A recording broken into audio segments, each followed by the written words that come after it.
So hello, good day guys. In this video natin, tuturo ko ang iba't ibang mga swimming strokes. So para sa mga susunod nating mga lessons. Okay? So let's go and watch this para sa bagong information about swimming lessons with Professor Prof. M's Adventures. Okay? Intro muna tayo.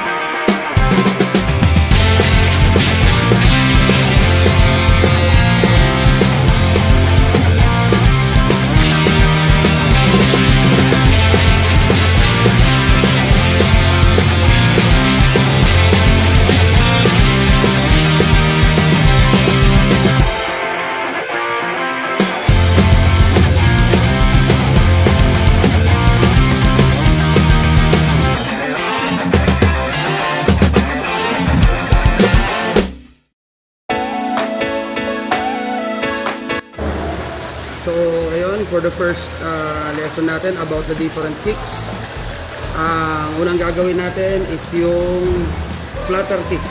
Okay? Kailangan yung dalawang paa simultaneous together, use your joints, at kinakailangan mabilis siya para mabilis kang makalutang at mabilis kang makagalaw kung gagamitin mo siya. So ito yun, hawak sa side ng pool, okay? And then yung kick. Yan o. So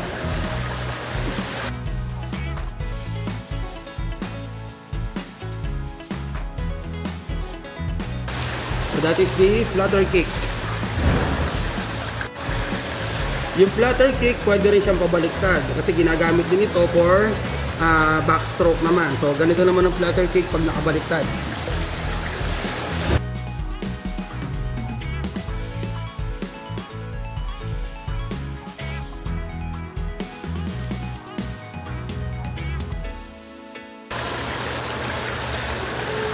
Okay?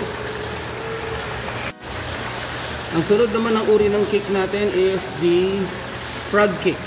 Okay? So, ang frog kick naman, kung kanina, yung flutter kick pag ganito, yung frog kick naman pag ganon. Okay?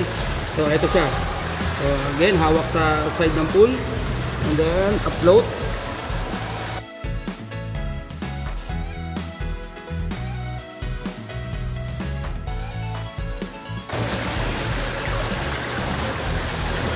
Another one is yung pabaliktad. So pwedeng gawin si frog kick ng pabaliktad like this one.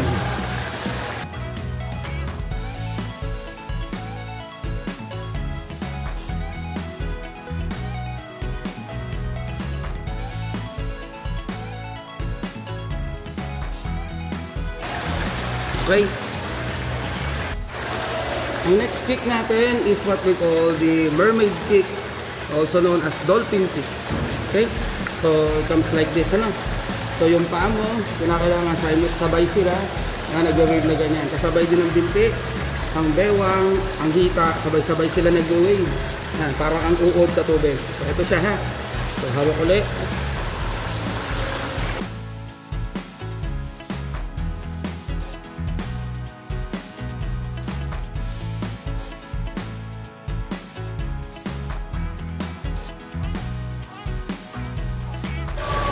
So ayun guys, para naman sa iba't ibang stroke, so unahin natin yung freestyle.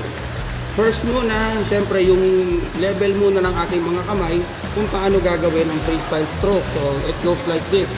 Kinakailangan yung tubig naka-level sa ating balikat. Okay? Then we start with this. Ayan o. Isa. Ayan. So level mo ganito, naka-straight ang yung mga kamay.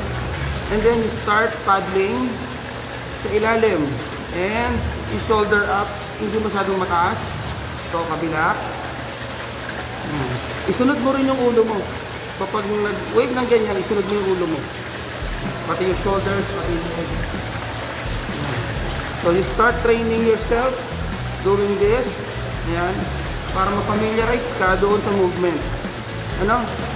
hanggang sa unti-unti mo nararamdaman na gumagalaw ka na pa front. Okay? Parang ganito.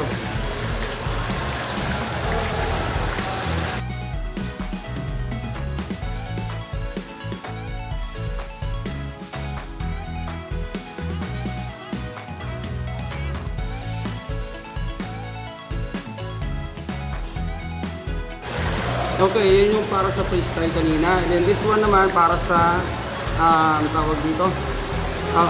This one is for freestyle again, but this time around, lulubog na natin yung mukha natin sa tubig, yung ulo natin, ano. So, it's time to use our goggles. Pag gumagamit ng goggles, always see to it, mahigpit siya. Pangalawa, paglagay ng goggles sa mata, tutulak mo siya. Enable for you to make a vacuum para watertight siya totally. Okay? So, ilulubog na natin. Ganun pa rin ang gagawin natin, but this time around, ilulubog na natin yung mukha natin. Okay? So, ganito siya.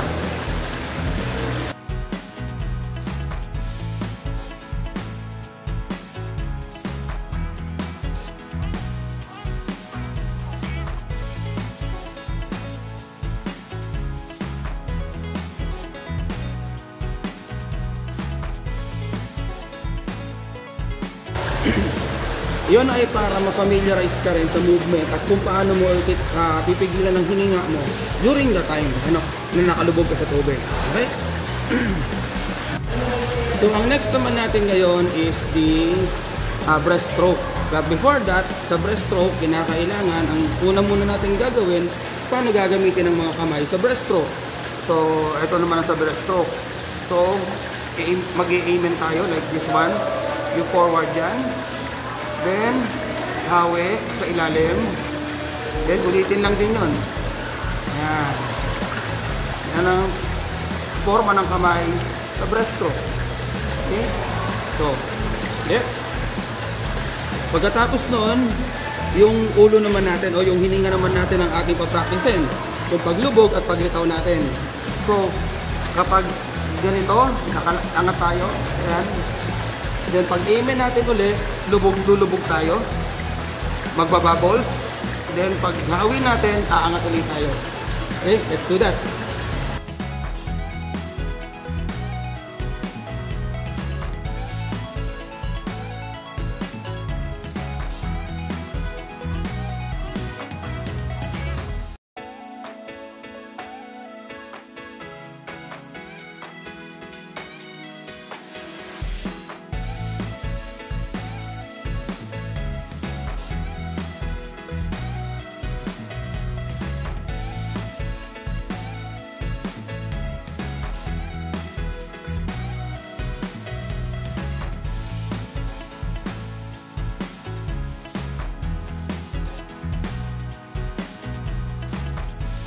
Okay?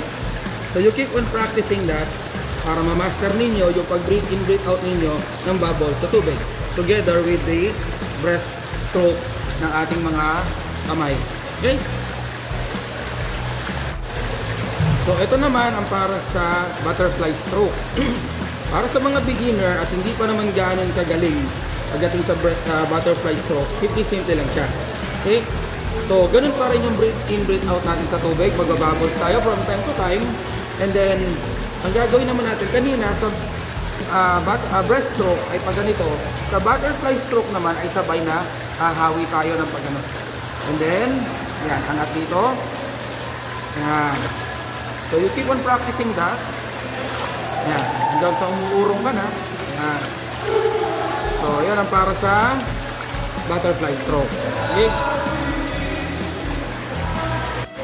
So, para naman sa butterfly stroke, so, ganun pa rin. Breathe in, breathe out sa tubig. Tapos, sabay ang hawi. Yan angat. So, gawin natin yan, ha?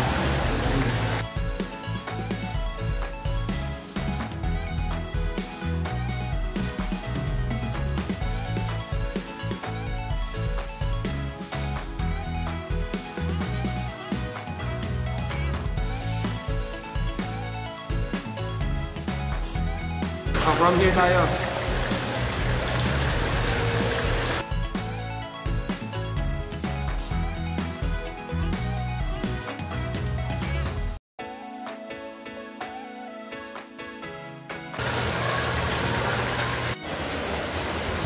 So, in preparation para sa iba't ibang mga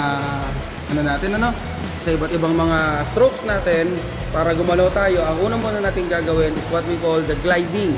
Paano yung glide? Tutulak mo lang yung paa mo dito sa side ng pool, then gagawa ka ng prone float, then para ang si Superman na uurong pa ganun sa tubig. Okay? Sige, gawin natin.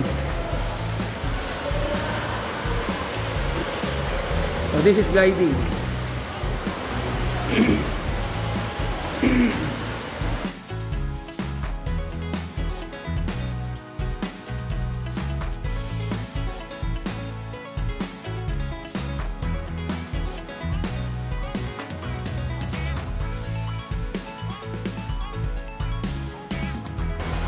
Another angle, ganun.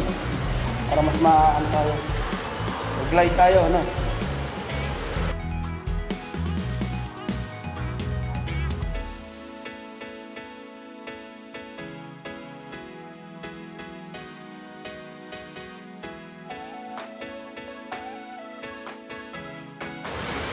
Okay, so ang sunod naman natin is glide, tapos flutter. Okay, natin lagay sa taas. Flutter kick plus glide. Cover natin yung buong pool. Wala, baka mahulog kasi ang ating phone.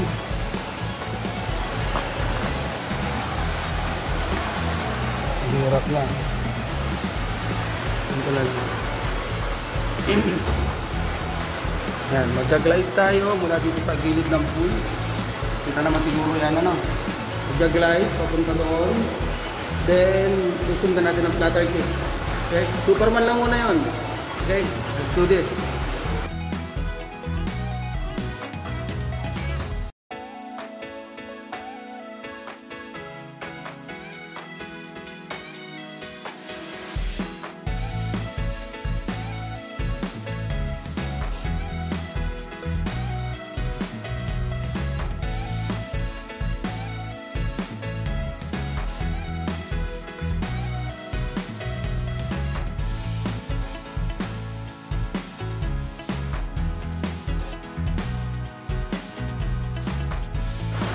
Okay, sunod natin, kukumbine naman natin ngayong glide, flutter kick, tapos sasamahan na rin natin na ganun. Okay? So, lubog lang muna natin yung ulo natin. Yun muna yung first ano yan, para sa beginners. Okay, let's do it.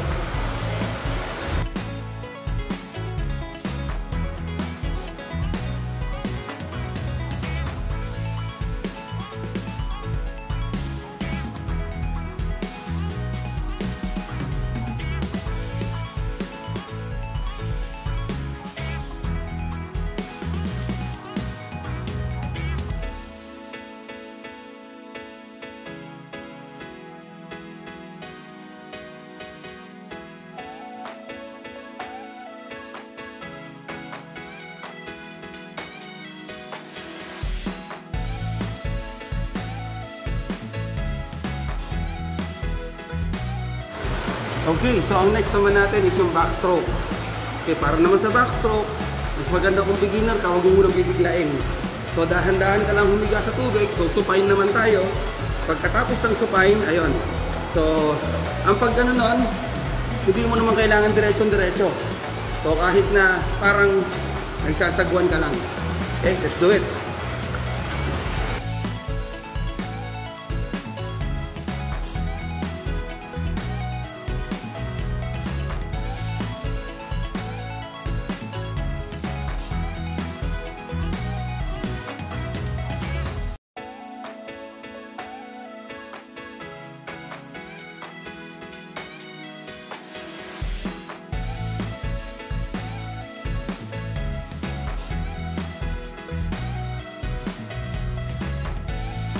Okay, para naman sa breaststroke, so katulad ng ginawa natin kanina, so apply na natin. Glide muna tayo. Laging una yung glide. Pagkatapos mag-glide, then frog kick, then angat, hawi, then bubbles. Then, try natin ha. Gagas on.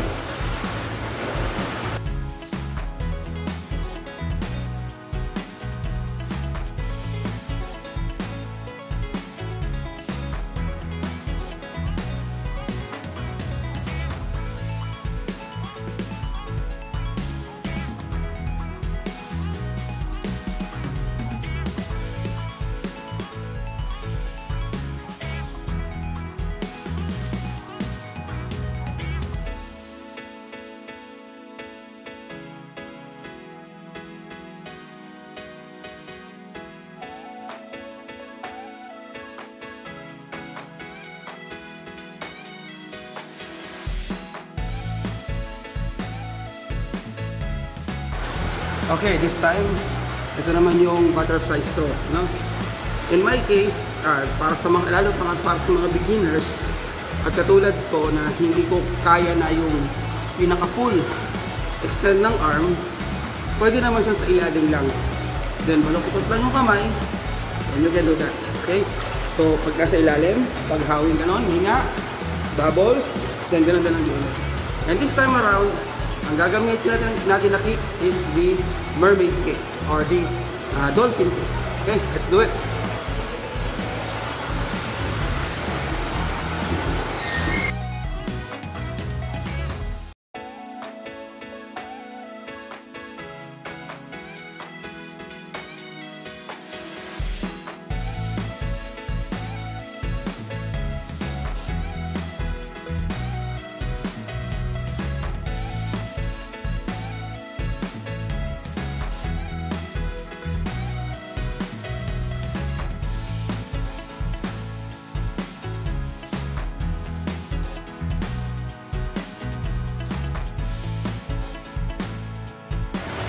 So ayun, so those are the different strokes na kailangan ninyong matutunan, at syempre para enable for you to learn it, you need practice, you need consistency, at syempre kinakailangan matinding training and the will para matutunan nyo. Okay, but once again, this is Prof. M. Thank you for watching. See you next vlog natin for swimming lessons. Thank you.